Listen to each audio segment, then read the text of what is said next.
Hi అండి. ముంగిట్లో ముగ్గులు. ఈరోజు ఒక కథ చెప్పుకుందాం. పిల్లి కోడి కథ. ఒక ఊర్లో రంగయ్య రంగమ్మ అనే ఇద్దరు భార్యాభర్తలు ఉండేవారు. ఇద్దరికి పెంపుడు జంతువులంటే చాలా ఇష్టం. ఊర్లో ఏమైనా తగువులు వస్తే వీరే తీర్చేవారు. ఊరికి పెద్దగా వ్యవహరించేవారు. రంగయ్య ఒక కోడిపుంజని పిస్తా బాదం పప్పు పెట్టి ఎంతో ప్రేమగా పెంచేవాడు. భార్య చెప్పిన వినేవాడే కాదు. ఒకరోజు ఇంట్లోకి పిల్లి వచ్చింది. దానిని కూడా చేరదీసి పెంచారు. అయితే ఈ కోడిని ఎలాగైనా సేమ్యా ఉప్మాలాగా లాగించేయాలని పిల్లి ఎదురుచూస్తూ ఉండేది. ఈ విషయం గమనించి రంగయ్యని భార్య ఈ పిల్లిని వదిలేయండి, లేదంటే కోడిని చంపేస్తుంది అని హెచ్చరించింది. రంగయ్య భార్య మాట వినకుండా అశ్రద్ధ చేశాడు. ఒకరోజు నా పిచుక ఒకటి అక్కడికి రంగమ్మ వేసిన మేతను వచ్చి తింటుంటే పిల్లి ఆ పిచుక మీద పడి కొరకడంతో పిచుక చచ్చిపోయింది. రంగయ్య అది చూసి చనిపోయిన పిచుకను తీసి అవతల పడేశాడు. పిచుక చనిపోవడంతో భార్య బెంగ పెట్టుకుని కూర్చుంది. రంగయ్య చూసి ఎందుకే అలా దిగులుగా కూర్చున్నావు, ఏమైంది అనగానే, ఆ పిచుకకి నేను రోజు ధాన్యం వేసి పెంచుకుంటున్నాను, దాన్ని ఈ పనికిమాలిన పిల్లి కొరికి చంపింది అంది. దానికి రంగయ్య నవ్వి, ఒసే పిచ్చి మొహమా, పుట్టిన ప్రతి జీవి ఏదో ఒకరోజు చచ్చిపోవాల్సిందే, ఎవరూ శాశ్వతంగా ఉండరు, దీనికెందుకే ఏడుస్తావు అనగానే రంగమ్మ మండిపోయింది. మనసులో ఏదో ఒకరోజు ఆ పిల్లి సంగతి చూడకపోను అనుకుంటూ లోపలికి వెళ్ళిపోయింది.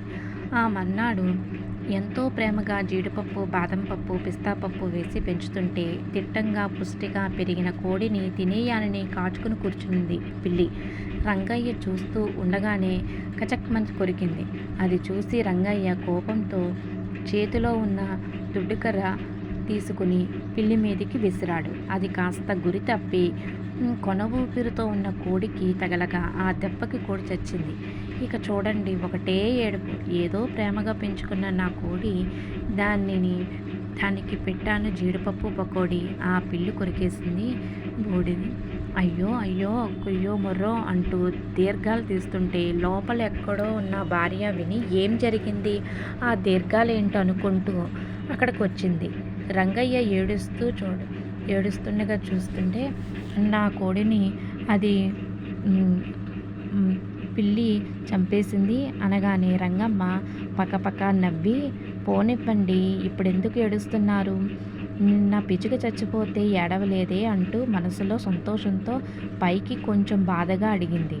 అప్పుడు రంగయ్య, ఆ పిచ్చికి నాదా, అందుకే ఏడవలేదు, ఈ కోడికి ప్రేమతో ప్రతిరోజు పప్పులు జీడిపప్పులు పకోడీ పెట్టి చాలా ప్రేమగా పెంచుకున్నాను, ఈ పిల్లి దాన్ని కాస్త పొట్టను పెట్టుకుంది అంటూ దీర్ఘాలు తీస్తూ ఏడుస్తుంటే రంగమ్మ పగలబడి నవ్వి, మమ్మ ఇది నాది అనుకుంటే ఏడుపే, నమ్మ అని ఇది నాది కాదు అనుకుంటే లోకమంతా కొత్తగా ఉంటుంది, కష్టం సుఖం సంబంధం లేకుండా జీవితం హాయిగా సాగుతుంది, మీరు చెప్పినట్టు ఎవరూ శాశ్వతం కాదు, ఇది ఆచరణలో ఉండాలి, మాటల దగ్గర ఆగిపోవడం వలనే ఈ ఏడుపు వస్తుంది, కాబట్టి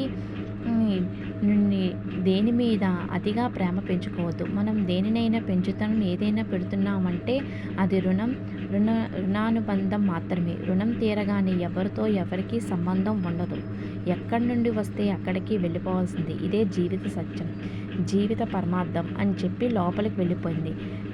రంగయ్య ఏడుపు ఆపి, నిజమే కదా, ఎందుకు ప్రేమలు పెంచుకుని బాధపడటం తప్ప మిగిలేదేముంది అనుకుంటూ ఎప్పటిలాగే తన పనిలో నిమగ్నం అయిపోయాడు.